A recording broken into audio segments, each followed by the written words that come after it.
This is a first episode in a program around CO2 monitoring devices. As you probably are aware, COVID-19 is really spread through aerosols. So it's kind of airborne transmission.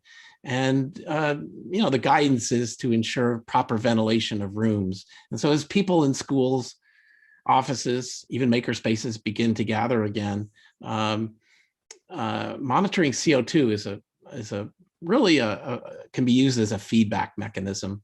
So we're going to be looking at devices like this one. This is Guido's CO2 monitor kit, and talking to several people here. But Guido kind of in some ways, did a lot of the research here. I'm calling him our CO2 tech guru, and we're also joined by Stefan Schultz and his daughter Odessa, who are from Montreal, Quebec, although Stefan hails from East Germany. And Stefan in January built a CO2 monitor that Odessa could take to school and monitor CO2 in the classroom. So I want to hear, especially from Odessa, about her experience doing that, and then how Stefan built that. And then our third guest is Jeremy Hansen from Seattle Makers. Jeremy's a founder and director of Seattle Makers, and he's been using CO2 monitors, some commercial ones, in the space, but they've also developed a kit for air quality monitoring.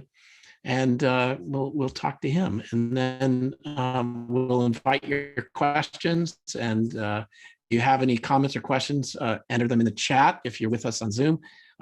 Jen, who's producing the program, will look for questions from those of you on Facebook or other platforms that are getting the streaming feed. So let's start with Guido, and I have had the great fortune to have several conversations with Guido, who has his board, and he'll give us kind of a quick overview of this. And my challenge is to keep Guido into a small amount of time, because we could use up the whole hour, just as I have with him previously. But welcome, Guido. Nice to see you today. Thanks, Dave, for the nice introduction. I hope you can see my slides. Yes. I prepared a couple. So my name, Guido Berger. You can follow me on Guido_Berger on Twitter. And I just want to give you a quick overview why we are using CO2 as an indicator for the aerosols and what's about all the theory, and then show you some data examples from recent school opening events, so we can really get a context why and how we are doing this. So first of all, COVID is airborne. That's widely acknowledged, but we need to look a bit about what's happening here. So if we are breathing, we are exhausting aerosols and droplets. So these are like the small particles of moisture that comes out of our lungs. And well, if we are infected, the virus will travel with those aerosols and droplets. The droplets are not the big issue, because that's why we keep distance 1.5 meters. But the aerosols, much smaller, 5 micrometers in size, they can travel for hours in the air. So that's why we also should wear masks. Now, there's something, if you want to have a more look into what's happening, there's on New York Times, a quite nice animation, what's going on in classrooms, and how there's a relation between ventilating the room, opening a window, and so on and so forth. So you can look for that by yourself. But this is just one picture that I want to take from that. That shows here on the right-hand side, a student that's infected. And while he's breathing and he's exhausting these aerosols, and they're a little warmer than the temperature or the air around, so they're going straight to the roof of the room, and then are distributing all around the room. So this takes roughly 2 minutes from an aerosol to be nicely distributed in the room. There's no problem if there's no virus in there, but if there's a virus traveling with the aerosols, you see how quickly that goes. Now, The aerosols are too small that we can see them. As said, 5 micrometers to 1 micrometers. These are the relevant aerosols. Even when you would think about, well, we can use a particle matters a sensor. There's too much noise in the room. So we need to be more smarter and find a pattern that is really correlating with the aerosol. So we take the human CO2 exhaust that comes out of our lungs, because when we're breathing, we're exhausting CO2. And this is a very tight correlation with the aerosols. So where we see CO2 in a room, there's a human being. That's probably the only resource. And there are the aerosols as well. So the more CO2 we see in a room, the more aerosols are there. And the more highly is there relevance if there's or a chance to be infected if the aerosols are carrying a virus. So how can we detect the CO2? There's a couple of different sensors, but in general, it's the so-called NDIR sensors, the non-dispersive infrared sensors or detectors. Just quickly, they're having a light source in the sensor that's emitting a special wavelength that is reacting with the CO2 molecules. So the CO2 molecules are traveling into this cavity here and reacting with the wavelength. And the more CO2 is in there, the less infrared is traveling over to the detectors on that side. So basically, while CO2 is absorbing the infrared, we can detect their CO2. And the more CO2 molecules are there, the less infrared light we can detect. So this is pretty simple, but a very complex sensor. If we look now how ventilation has an impact on the CO2 monitoring that we do in the room, I brought something, sorry for that, this is in German, but it's a very typical curve that we see. We are monitoring CO2 in parts per million. And when we are sitting in a room, students, yourself in a home office, it's pretty same curve. CO2 is going to grow over the time because we're exhausting more and more CO2 while we breathe. And if you open the door and the windows so the wind can really blow through the room, you see a sharp drop in the CO2 consumption. And that means at the same time, we have a sharp drop of the aerosols in the room because they are vented out of the room. If you're just opening one window and not a door so that the wind is not able to blow through the room, you see the curve is not that sharp dropping down. It's taking roughly an hour to get half of the CO2 concentration. Now, when we think the class might be 45 minutes or 1 hour long, you see that has not big impact on a typical classroom situation. But opening a window and a door has a big impact.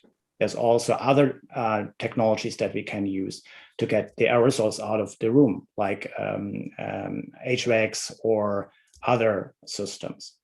Now, there are two sensors typically traveling around when you build a project on CO2. The NDIRs, that is the curve up here, the orange curve, that is only detecting CO2. And there are other sensors, I'm not going to in details here, which are called the equivalent CO2 sensors. These are using basically VOC, the organic compounds which are in the air. And they try to correlate that to CO2, but they are showing different things. And that's what you see in the curve. Where we see a high peak in CO2, we don't see one with the VOC. So just remind yourself, there are very cheap sensors out there called equivalent CO2 sensors. They're not relevant for what we are doing here because they're seeing more and other substances on components in the air. Now, it's a great idea to build a traffic light system that says, okay, if we have a red light, we are above a special threshold. Typically, the red light is at 2000 ppm, and the green light is below 1000 ppm. In between, we are on yellow. So this is a typical traffic light scenario. But as we have seen the curves before, it's very important to look at the curve as well. And this is an example of what you see in real scenarios in a school, in a classroom. So here first you see the sensor is, around 500, but there's a big jump between all the measurements. This is an indication that we have the wind blowing in the room from the window to the door. The sensor that we are using, the in-ear sensor, is sensitive on wind because there's a temperature difference then, and that has an impact on the measurement. So we see really here's the wind blowing in the room. And also we see the average is around 500, maybe 550, something like that. 420 ppm is the outside CO2 concentration if we are at fresh air. So we have a really fresh air situation here. This curve is following a rule that we should vent the room every 5 minutes, every 20 minutes for 5 minutes. But you see, this is not really going to work. Here we ventilate it, we have a drop in CO2, but then there's a steep increase of that. And we are hitting the first 1000 ppm and it's going even much higher. So we need to look really at this curve and understand how quickly the curve is growing, because that has an impact on how long we need to ventilate. You see, 5 minutes was not enough. We easily passed the first alarm. Now, we built those displays into the boxes that we built so that we have not only the red, yellow, and green indication, but we also have the curve. So this, if I might just interrupt briefly, is this, we're concerned with the rate of change, right? Not just right. The value. So if it's Exactly. going up or going down, and Exactly. it's steeply or as you say, gradual. And we see, if we see it later in the real plots of a school, that is really relevant that we look at a curve. Now, let me move further. So we built this kit somewhere mid-early last year, when we had a first article read about the airborne of the COVID, and as well we had an article that talks about CO2 and aerosols correlation, and so we started very early to work on some first prototypes. And here you see the kit there that you had shown already. But we made it much easier as we're working since 2016 in schools anyway, with regards to Internet of Things project with pupils and students. And we want to guide them quickly to have a success with their project. So we use this Scratch-like block language, programming language. It's built into Arduino. It's called AutoBlock. But we built super blocks for the Internet of the Things. And you see here the example of a CO2 monitor.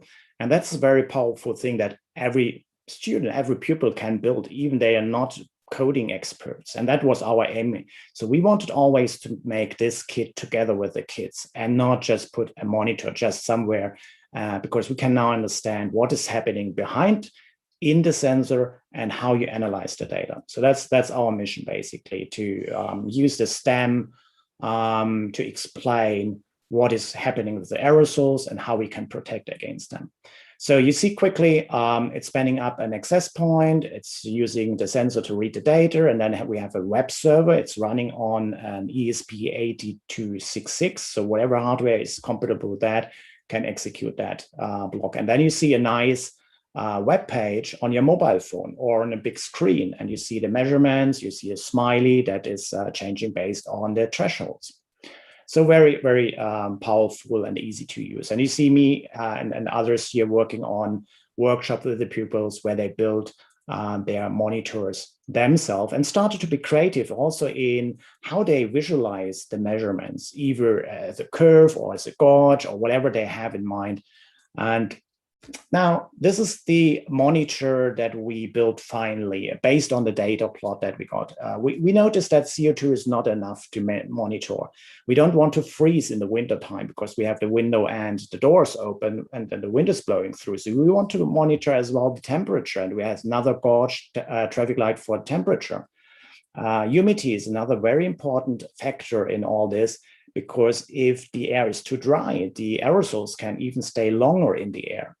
And so we want to have a humidity in air of 40 to 60%. We want to look at the IAQ, which is the Indoor Air Quality Index based on VOC data, because if you're using hand sanitizer, you get a lot of alcohols and chemics in the air. Well, we want to vent in that situation also. And we have what we call the PAX counter. That's a people counter based on how many smartphones are in the room. That is our relation to how many people are in the room. So if there are many people in the room, that has definitely an impact on the emission of aerosols and how the curves are going. So we want to monitor more than just CO2. And by the way, this is a Grafana dashboard, and I have just 3 more slides showing you the data, and then I'm done, Dale. Okay. So this is when we introduced the first time the monitors in a school. What we are seeing here is 7 rooms in the top floor of the school. So each color represents 1 room. And this is a plot over a week where you're seeing the CO2 over time. And it's Monday, Tuesday, Wednesday, Thursday, and Friday. So I'm not going into detail of that curve, but see the 1,000 limit here, the first threshold that we have. By the way, we lowered it in practical reasons to 800. That's a very helpful thing to go smaller, because you see how quickly these curves are rising up. So we want to have an early indication that we should ventilate, and not till the end wait and then show an indicator. So the earlier we warn, the better. But now you see there's a lot of violations of the first warning sector, the 1,000 ppm. After we introduced and trained the teachers and the students on how they work with the traffic light, you see on the next plot, we see rarely violations of the curve of the 1,000 ppm threshold. So that shows it works really when you apply a CO2 monitor to the classroom. We can reduce the CO2 level, and we can reduce dramatically also the aerosols being in the room. Now, there's a ton of variations on that. It's depending on temperature, season, and building. And that's, again, important to look at the plot if that is really working out what we are doing. Just installing a CO2 monitor is not enough. Another picture. This was before we trained the kids and the teachers on that. We see again the 60 classrooms in that school, and we see a lot of violations, or at least warnings, the yellow warning and the red warnings. That's the next level over the day. And after they used it properly, you see a lot of greens coming up. Some violations, but we see always the curve underneath where we see, oh, there was only just a small spike, and that's okay for the moment. So we don't need to have an action here. But if there is a plateau like this, and this is over the time, then we need to look into if we can ventilate the room better as with just opening the windows. That's it, a quick ride through what is a CO2 monitor, how we do it, and we build a ton of things behind the scene that I can't put into the 15 minutes that I got. But back to you, Dale. Yeah, thank you, Guido. And if you'd unshare your screen, we'll bring Stefan back. And well, great. That's a really good primer introduction. Those of you who are joined midstream, I'm Dale Doherty with MAKE, and we're talking about CO2 monitoring in places like classrooms and offices, and building CO2 monitoring devices. Stefan, I'd like to welcome him and his daughter, Odessa.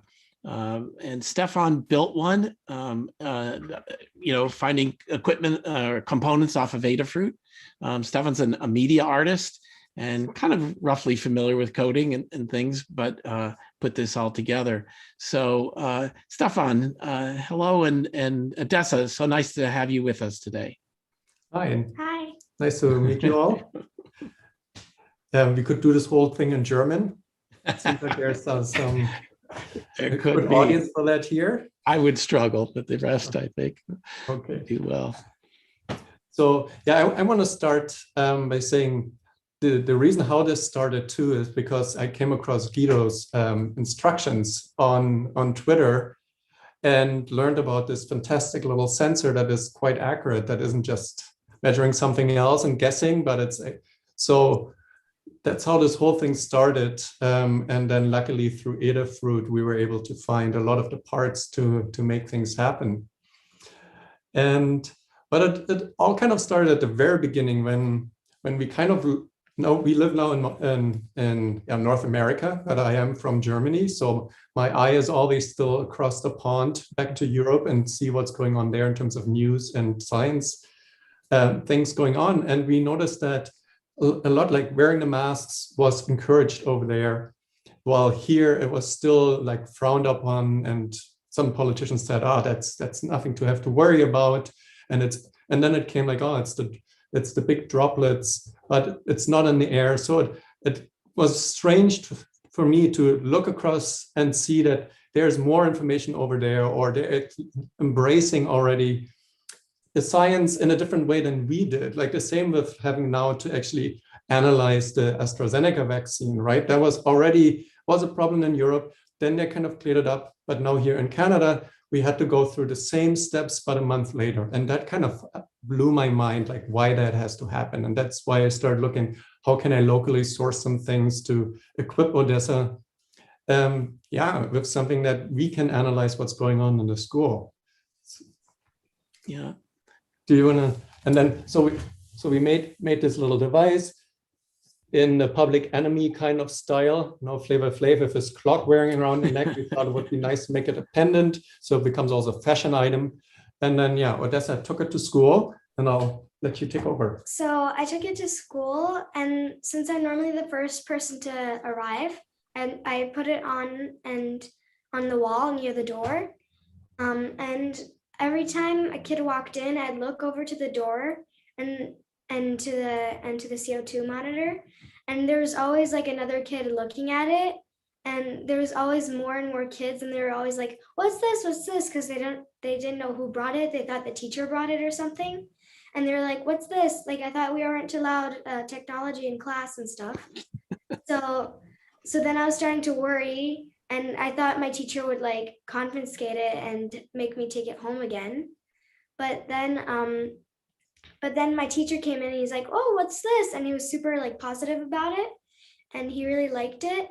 And he was like, "Oh, we really needed one of these. It would be really helpful to have a CO2 monitor in class." Yeah, that's great. And the interesting thing is that after a few days of like, we expanded it by having a little SD card on it so that we can actually then take it. I didn't have the whole IoT thing down, so we just uploaded it and then made a Google plot with that. And so we learned, okay, the classroom is well ventilated. We didn't have to worry too much. So we kept it home thinking, let's give it to friends, but then my teacher, he was like, he wanted to keep it, even though you don't need to keep it for like forever, because once you know that keeping the door and the windows open keeps it a pretty good amount of ppm, that you don't need to keep on having it in the classroom, because then it's just going to be the same numbers. So you may as well let other classes and friends take it so they can know what their ppm is in their class or house. Yeah. So it was interesting to see how it brought a sense of comfort, right? You had a sense of control, what is going on, like the teacher itself. So yeah, but we never went further and like tried to make multiple ones for different classrooms. Also, they're not cheap to make. They're also not super cheap to buy on Amazon or wherever, your local electronics store. Yeah. And so we just contacted friends on Facebook and we saw there was some interest. So I made a second one and now we're giving it to them, and it's more of a teaching tool, kids seeing electronics, not inside some plastic housing and they don't know what's going on. But Odessa also made a nice little box for it. I just want to show this. Oh, okay.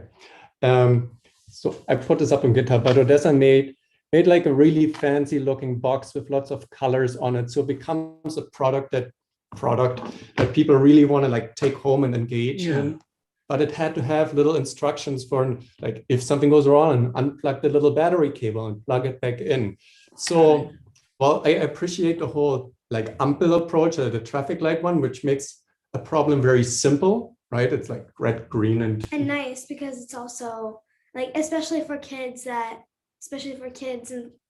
they like not every kid understands what this is or what ppm means or what CO2 Right. is.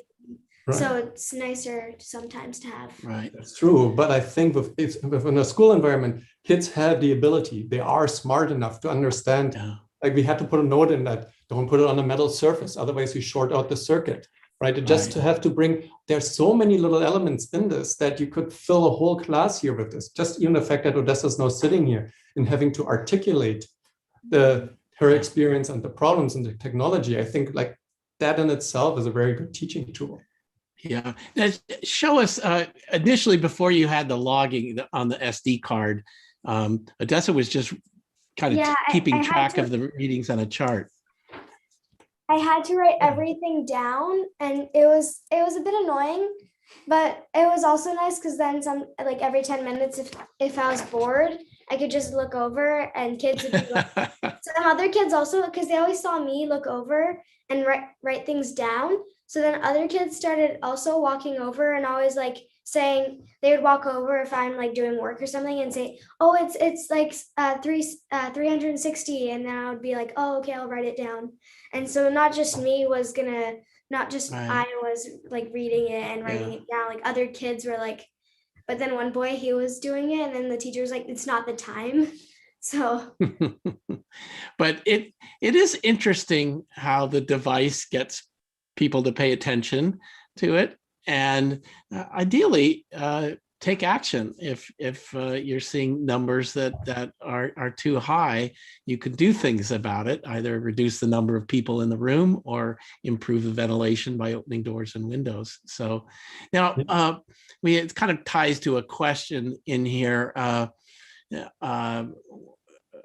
I think you gave it to another student to bring to class, and their teacher didn't really want the device. So one of my mom's friends' daughter wanted to bring it to her class because her class had no windows, like nothing.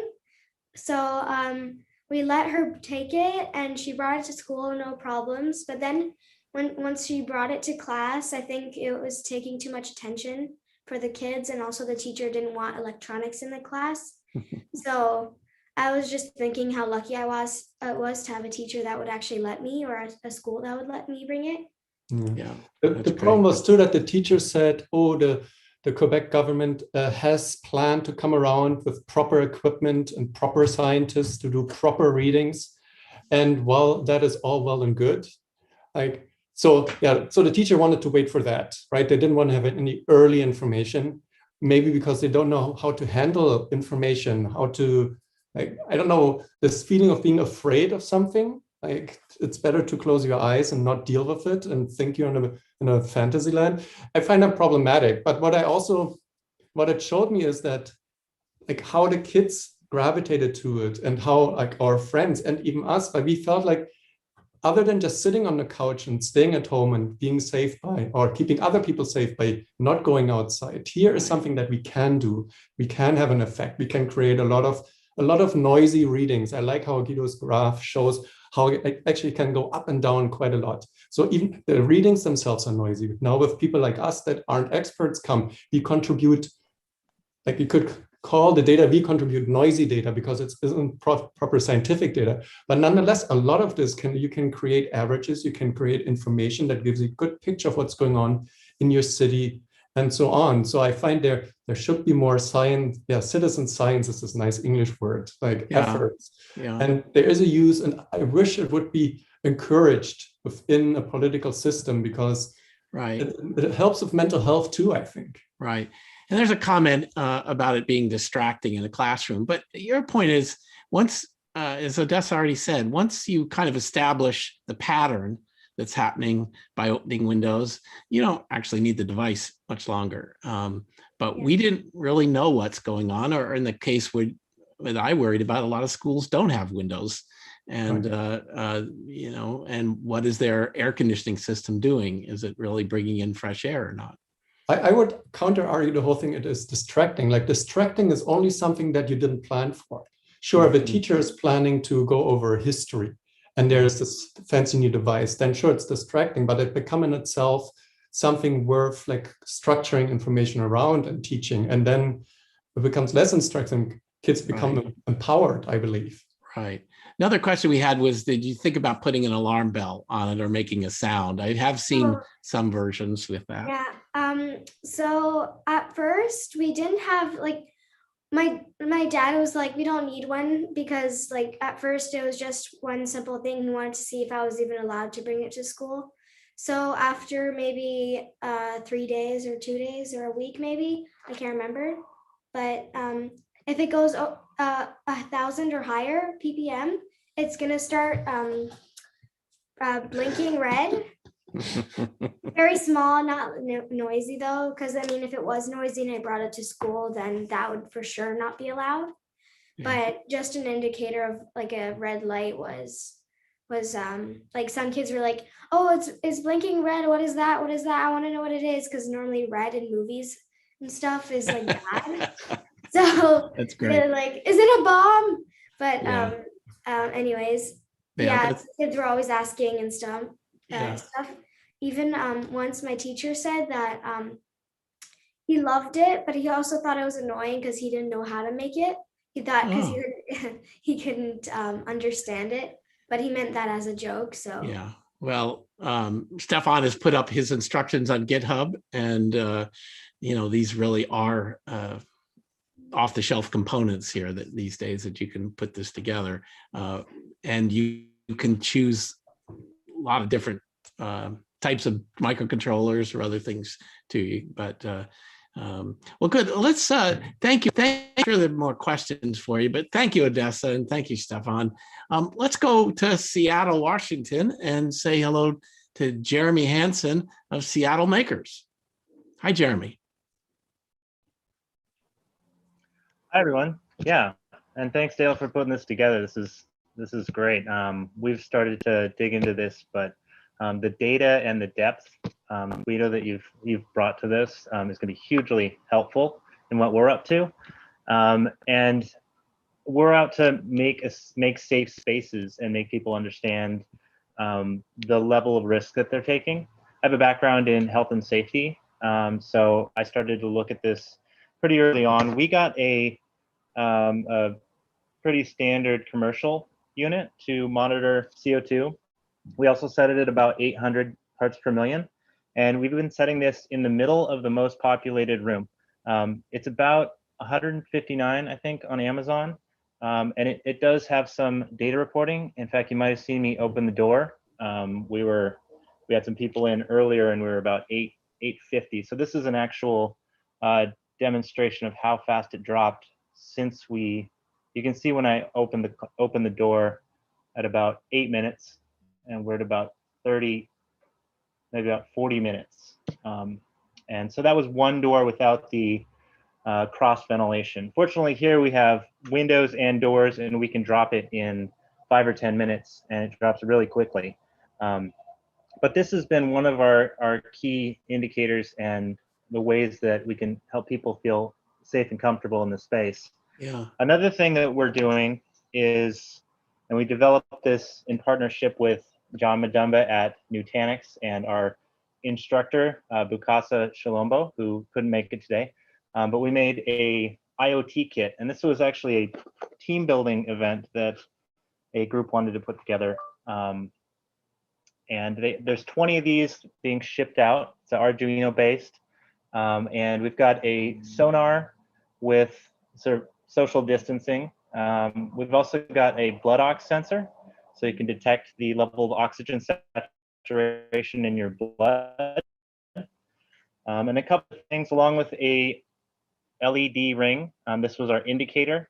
And this is kind of a starter kit just to get an idea of, start thinking about IoT programming and how you can visualize data. And from there, you can actually build onto that. And we've just been putting together the CO2 portion of that and looking at sensors. So it's perfect that we set this up today. Our next version, hopefully, will have a CO2 sensor as well. Although since you have gone into depth into that area, I'll mention a couple other things that we're doing at the space to keep the space safe. Let me switch my camera around. So here's our space, and you can see brightly colored circles on the floor. So I've moved it for just demonstration purposes, but each chair has a color with an X on it, and then one of our volunteers, or Make-A-Tears, sorry, we call our Make-A-Tear team, measured out all the most popular places for people to be and 6 feet away from them. So instead of constantly interrupting or having to enforce rules, there's a clear indication of where 6 feet is, and when I'm stepping into someone's space bubble, whenever there's a stepping into someone's space, there's a conversation about it. So we don't have a large enough space to completely avoid it, but you can move through a space to say, hey, can I grab that tool over there? And it just eliminates some of that awkward tension of someone kind of grabbing a tool beside you and you don't know if you're safe, or you just have this anxiety about it. So that's been really helpful.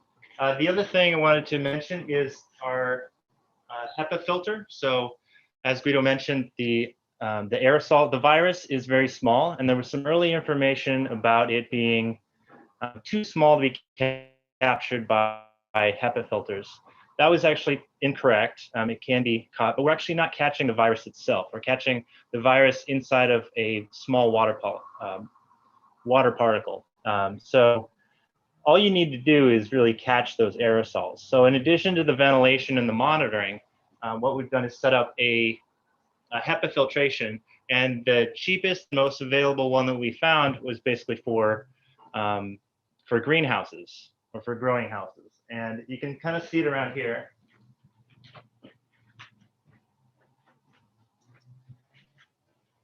This is the full unit. It's a Hepa filter with a carbon filter inside. So it's actually above and beyond what we need to filter with the carbon. Flexible tubing, and then a simple ABS pipe. This is just cut plumbing pipe, and pipes to different stations. Now we moved away from that. We actually set up independent stations across the space. But if you want to have a central table with 4 people next to it, you could build something like this and put together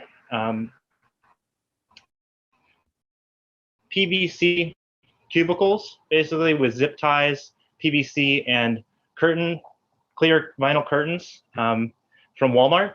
And that way you can actually have an instructor at the end who has their own filtration, teaching people who don't have to be 6 feet away.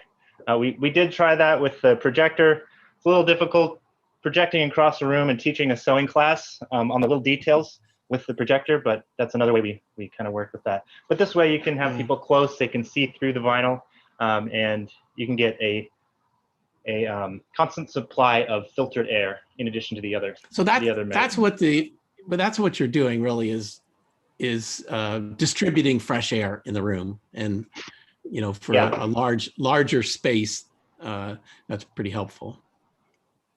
Yeah, and some of the concerns that came up, well, aren't you just pushing it out? But as you can see from some of those diagrams, you're dropping the concentration level, and that's what we're really worried about, is the viral load.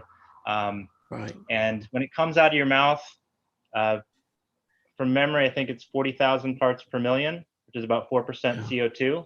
So you're going from 40,000 to 600, 800, just in the general area. So you really just that's why that distance makes such a huge difference. Right. And another question that came up is, why don't you just suck the air in and out the window? That is a much less effective way of doing it. You're also removing your heat, and as you can see from fume hood design, you basically got to encapsulate the whole area to effectively pull it out of an area. So we went with this option. It's working pretty well.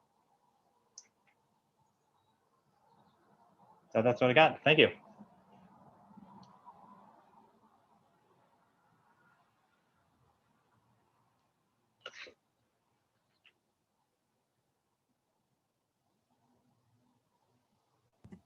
So the Dale Dale might be present. I think we lost Do you have any Dave. questions? So Jeremy, you have to continue the show. All right. Actually, I'm curious. I actually had a question about the types of sensors and maintenance and cleaning of them, because I know I've got this sensor, but I don't know how long. I know industrial units that you would use, like an OSHA inspector, would have it calibrated regularly, cleaned and maintained. And so both for this type of unit and for a more hobbyist unit, what has anyone looked into, like what kind of recommendations, keeping particles off of the sensors and the lights, that kind of thing? Yeah, maybe I can take that. So first of all, the CO2 sensor, they don't need to have any active ventilator or something attached to it to bring the air in. So I've seen projects, they put a ventilator, a van, and then the sensor. That's something you shouldn't do, because there are many reasons not to do this. One is what I said, they're sensitive on wind blowing on those sensors. And the other thing is CO2 is traveling by its own into all the little holes in our room. The CO2 molecules want to be distributed equally in the room, in the space. So you just need to give them 2 minutes time to travel into our sensor and you know what's going on. So that helps to avoid dust and other stuff moving into the sensor. Don't blow wind in it or something like that, or suck air into the sensor. Just keep that in an open housing. Like maybe I can switch quickly to my table cam here and show you how we did that. So we just used 2 plexis, one to protect the whole electronics from droplets or people touching it, and then you see all the areas are widely open, so the air can move in and out. But if you have direct blowing onto this, it will not hit the sensor. Now, calibration is another important point. You mentioned that. Those sensors, and there is a variation of sensors. It's like, this is the SCD30. It's a dual chamber, high-end sensor, pretty reliable and with low drift. And this one is a Chinese sensor, the MHZ19, half the price of that one, has only 1 chamber. So when it has dual chamber, it can adjust and avoid drift over the time. So typically those sensors are built for ventilation systems anyway. So they stay for years in the field. But we need to remark one thing: they are optical sensors. So the light bubble or the light wire here is wearing out over the time. The whole sensor is wearing out over the time. So it needs constantly to be calibrated.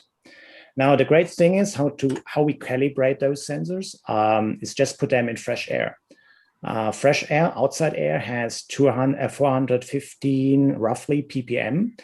And if you put them outside and leave them for a while to adjust to the outside temperature and avoid wind blowing on it, you can perfectly calibrate them like you have been in a laboratory. So that's pretty neat with all these sensors working the same.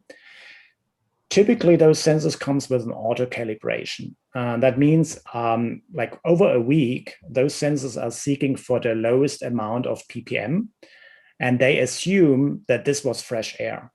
Now, if you can ventilate your room properly and really get fresh air in, this will work. But we have seen rooms which are like at 600 or even 800 ppm, and you don't get the ppm down. So if the auto calibration in that situation would work, you would adjust, you move your baseline up, and then the whole thing wouldn't work anymore.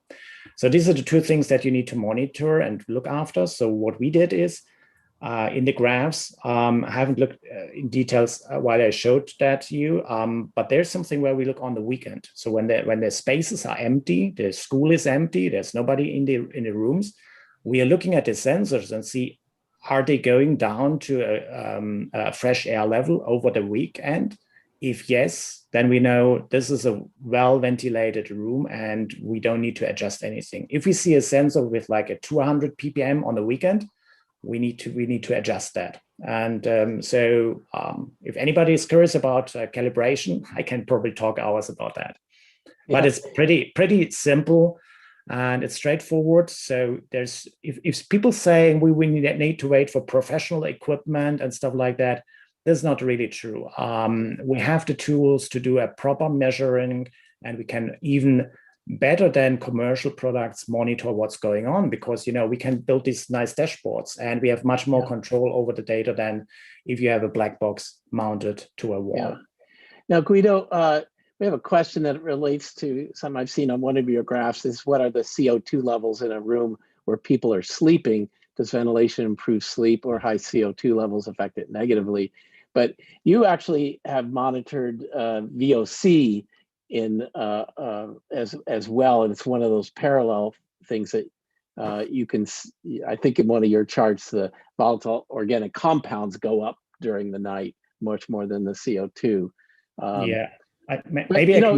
It's also a really good point that published in some of the articles I've written on MakeScene, but CO2 is something we should monitor apart from the virus. I gave the example that someone pointed out to me. If you break in and go out and have lunch and then go up in a conference room at your office and you close the door, everybody feels sleepy and they blame the food.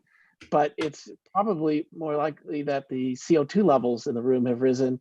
And various studies have shown that there's some cognitive impairment at not just at really, really high levels, but even just above 1,000. So it's another reason, if we want to keep our students sharp, we should maintain good levels of CO2. But tell us about the sleeping, monitoring during sleeping. This one graph that I showed earlier, this is a day in my life. It's 24 hours in my life. And the top, the orange curve, is CO2. By the way, it's two sensors monitoring at the same time. And you see there's a gap between them. This comes due to the tolerances of these CO2 monitors. Another aspect that we need to know. So when they show 810, then it's not 810. It's 810 plus minus 30, depending on the quality of the sensor. So you get a variation, but you see the variation is pretty following the same track. So in the night, you see there's not much happening in CO2 emission. Probably I had a window a little bit open during night as usual, but while I'm sleeping, I'm not really driving much CO2 to the environment. That's what we see in the night. Now here at 12 at noon o'clock, my first phone call started, and you see how when I'm speaking in a Zoom call or whatever, how that goes up and hits then the 1,000. Opening the window, you see the sharp drop. So that's the CO2 we talked about. Now, the curve down is the VOC, and this is a calculated AAQ, indoor air quality. There's also defined thresholds, like 50 means this is good fresh air, and a 350 means this is dangerous. You should really get out of that space quickly. Now, looking at the same time in the night, you see, wow, there was much more going on in night that the CO2 monitor wasn't able to look, because that looks only at CO2 molecules. But as we are sleeping, we are digesting, or we have processes working in our body emitting VOCs. So this is actually coming from our bodies while we sleep. And you can relate probably to these curves in the night, your sleep cycles. I haven't done any science around that, but that's really interesting what you see in the night happening when you have a VOC sensor close to your bed. And then you see something that you haven't seen here. Probably everybody would have said, well, my day started at 12. That would be great. But it started really early on. At 6 o'clock, there was a ventilation going on. So probably I was starting the day, opened the window. And then at 8 o'clock, really my day started with work. And here I did some, cleaning, or maybe I used a hand sanitizer, and you see the chemicals rose very quickly in the air. I hit the 350, which is really dangerous in terms of having chemicals in the air. And but then it dropped down again. And yeah, that there's a lot of things that we can understand with sensors from just monitoring what is happening around us. And air quality is really probably the thing we need to look in, especially indoors. We look always outdoor air quality, but we are living most time indoors, in rooms, in schools, in our homes, in the home office, or in the office. And we want to make that safe. Yeah. Jeremy, I'm really interested in your background in health and safety. And you mentioned something earlier that, we can't really eliminate risk in a setting like this, but we can reduce it or manage it. And it works best if all of us work toward that goal of reducing that risk by our own behaviors. There's nothing that the CO2 device will do to say, there's no risk in a room, but it can actually change behavior so that people know that that they can do something. We see 1,200 in Guido's office, so hopefully he's opening a window or door soon. But anyway, I'd like that this is actually a participation model rather than an authority model, I guess is what I'm trying to say here.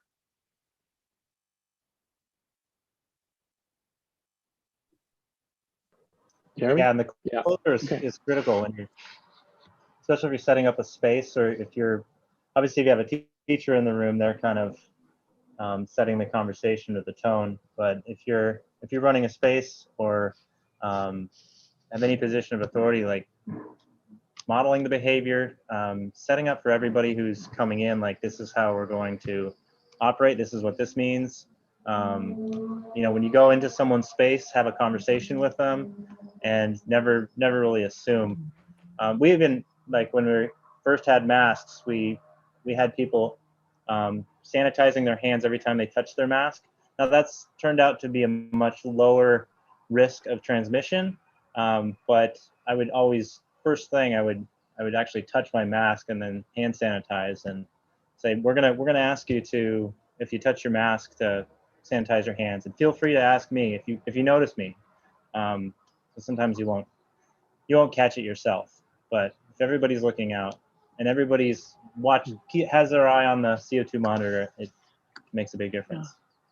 Okay, great. Well, let me invite, is anyone, I can't see you, but if you would like to enable your video camera or your sound and either share an experience or ask a question or comment, we'd love to hear from you. Please, we have some time left here, but we'd love to hear from you if you're interested in making a comment or asking a question directly. There we go. There's Keith. Hi, Keith. Hey, Dale. Keith is the editor for Make.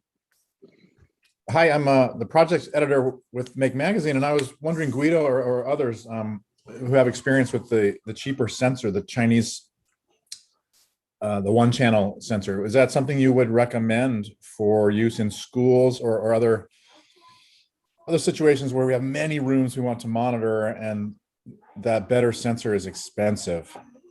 Would the less expensive sensor be accurate enough to use for these kind of school projects? Yeah, there's happening a lot. So as said, this is the Chinese one, roughly $20. It works nicely, but you need to have a look on it over the time. So I've benchmarked, and people who are interested can reach out to me, that over several months already. And it has a bit drift. It has more drift than this 2-channel one, which can adjust automatically against drift.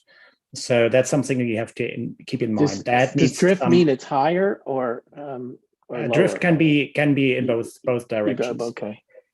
It's just how the mechanical impact. So if you drop those sensors, they are mechanical devices. They will show a different value. So if you drop it from the table on the floor a couple of times, they will notice that and have an impact on. But it's also the time, how the mechanics is being used over the time that creates this drift. So that adjusts better than this.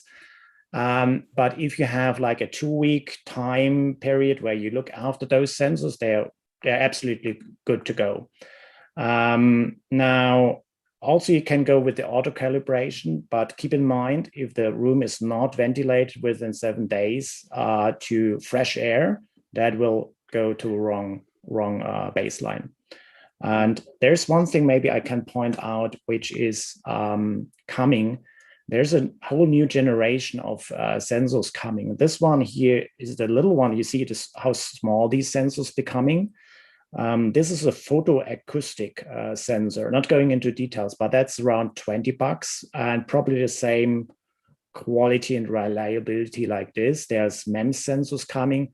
So whatever we start with the CO2 monitor, I think inspire the industry to take action and build new sensors and even more cheaper sensors. Right. So I'm expecting from what I see and hear that we will see MEMS technology-based sensors are making the cost of those sensors and the mechanics that was used as of now not anymore needed. So the drop will fall down. So $20, $40, $20. Yeah, Guido, you told me that the sensor comes from Switzerland, and you had a conversation with them that they were actually running out of the sensor at some point, and they didn't actually know why. Oh yeah, that's the power of the maker, I think, and I'm glad that we started that. And everybody was starting, like Stefan and others, taking our reference design with ESP and other variation and the sensors we looked at. And we selected, first of all, sensor to say, okay, we want to have a sensor that really works best in our environment, because we are having an alerting system. And if you're showing something and there's we need to make sure that we can repeatedly show the same results with a sensor, right? So otherwise you can't compare the rooms or floor to floor and stuff like that. So we put that as a blueprint, as an open source project out, and everybody got inspired sort of using that or reworking it, or like Stefan sourcing other parts and build their own things. But in November, we have seen on Mauser and DigiKey, on the global big electronic distributors, those sensors were out of stock totally. And it was the makers. The makers were sourcing thousands of those sensors. At least in Germany, we have 3,000 monitoring systems that I'm aware of in schools deployed. That's a huge number already. Yeah, we'd certainly like to hear from people if you have deployed them or know people that are doing that. We have a question for Odessa here. And before I do that, but you were supposed to get home a little bit in the middle of this program, but you're actually at home from school today. What happened? Well, my school closed due to 10 classes being closed, and well, yeah, my school closed, so I had to go home. And since closed because there are too many cases in my school. Yeah. Especially of the new variants going around, which seem to be more infectious. Yeah. Well, we wish everyone well there. Odessa, I think you helped your dad a little bit. I saw some pictures of you soldering on the project, but the question we have here, what age students do you think this project would work well for in terms of building the device? I mean, for me personally, it's still a bit hard to like understand it, but I helped a bit with the soldering of the things, but I recommend maybe at least my age to at least my age to. How old are you? 11 to you're in 5th grade. Yeah, 5th grade, 11 to higher, so 13. Yeah, I'd recommend 12 and 13, and then older kids. But I mean, if there are kids that actually really understand these things, then that are younger, then it will be easier for them. Yeah, there is not much to it. Like I'm just going to unplug the battery here. And the nice thing about like a lot of these things and that Guido and other fruit cells, like you don't have to worry about all the little things on here. All that Odessa had to do was solder those little headers on here. And that's all the system really is. Let me just take off some more. It's basically just a lot of these Lego-like things. Yeah. And all you have at the very beginning is just one little board with these kind of connectors that need to be soldered in the back. And that's really all there is. Some glue gunning so that the battery doesn't fall off. And then you take these things that already, you might be able to even buy them pre-soldered, and then just click them on here. And that's kind of it. The smarts are on this guy that over USB, you push just the code on, but even that guy just comes off and you don't have to worry about. When I started doing electronics, I saw kind of this thing all the time. I'm like, oh my God, I can't even see it with my bare eye, all these little solder points. But you don't have to worry about this. You just, it's like a click kind of system. But I want to say soldering for younger kids, Odessa has soldered for a while, nothing too complicated. But the nice thing is too, if you get bored of soldering, you just take your soldering iron and a piece of wood, and then you can start drawing with it, and you still learn the same skills of controlling this hot iron thing. Yeah, that later on becomes useful. That's great. That's great. Well, one other question is there, probably Guido, has there been any data collection in the schools in Germany as to average air quality? Interesting enough, there's since 10 years, those studies out, like maybe 15 years out, there's a lot of studies, but nobody took any actions based on those studies. Everybody knows that air quality is a big issue in the schools. Like you said, we feel like sleeping, and it's not only CO2, it's also the VOC that takes its part on that. But it's not happening any investments around those things. So we never got real active ventilation systems. We still have windows and doors, but the studies are there, and they show clearly that there's a demand to do something. Yeah. Well, I think this models a lot the efforts in the maker community and elsewhere in citizen science to measure outdoor air quality. And the state of the art, say 10 or 15 years ago, is in like a city, you would have one air quality monitor, that would sit in somewhere, and it was managed by the government. And then when these devices became affordable and you could make them through kits, you could have lots of them, and you could start mapping them, and you could look at air quality next to a school. You could look at it in a low income neighborhood. You could look at it in a suburb, and you could begin to compare and really understand some of the implications of air quality. And we're talking about pollution as well here. And I think the same thing may happen is we think, and often schools and offices have very centralized heating systems and air conditioning systems, and the monitoring is very centralized. What if that was detached from those systems and you monitored locally and you actually collected that data? And there are differences in classrooms on the third floor and on the first floor, and temperature, humidity, a whole range of things here. So it's kind of, I think, actually could open up a new area for experimentation and learning. Yeah, maybe when I add from our experience, and I'm totally with what Odetta said, 11 years on is a good age to start with. So we are just running a hackathon in one of our local schools here on CO2 monitors. So they're building their own CO2 monitors. That's what I always want to achieve, that the kids are building the stuff by themselves, because then they learn. And you might have just seen in the camera that we have a version also that is just plug and play, so no soldering needed. There's variations of the hardware, which makes it for all age possible. But the most important thing is, while we do that, we learn what is an aerosol. We know that we can make things visible that we don't see. We don't see the virus, right? So sometimes we forget about the virus. We forget about wearing the mask the right way and make that smooth on your face and keeping solid on the skin. But now the kids see what's going on, and they started in this hackathon to work on 3D designs. So I just can quickly share that that nice design here. That was done in the school this week. I hadn't had that before. So this is our Octopus Board that we used for the student work. It is the ESP8266, just a plug and play feather socket. But most important, they built this 3D design themselves. So all the hardware that you see flying around here now goes smoothly into this case. And it's brilliant what they did. And they help each other. So some have good experience or skills in 3D designs and 3D printing. They help the others.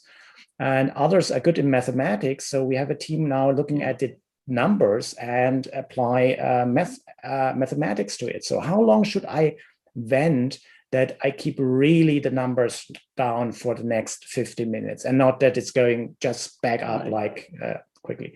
So this is, I think, the fantastic stuff that we can engage the kids. So it starts to be predictive of what's going on in a room, not just descriptive. So, Exactly. well, listen, I'm gonna, I don't see any other recent questions here, but we've kept all of you together here for an hour. I'm so grateful for your joining us today. Odessa, special thanks to you. It was great to learn about what you're doing, and I hope you get back to school sooner or later.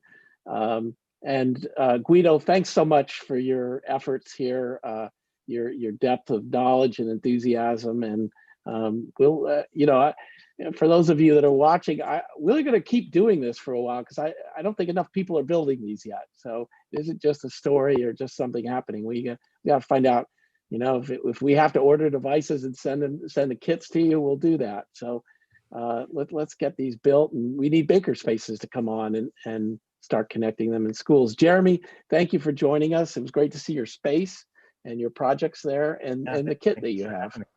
Yeah. Okay. And thank you to all of you in the audience today. And there's more information on MakeZine. I'll be publishing a longer interview with Guido next week. Please check it out. So thanks for coming today, and stay safe and breathe fresh air. Yeah, it was fun. Thank you for having us. You're welcome. Thank you. Bye. All right. Bye. Wiedersehen. Cheers. Jen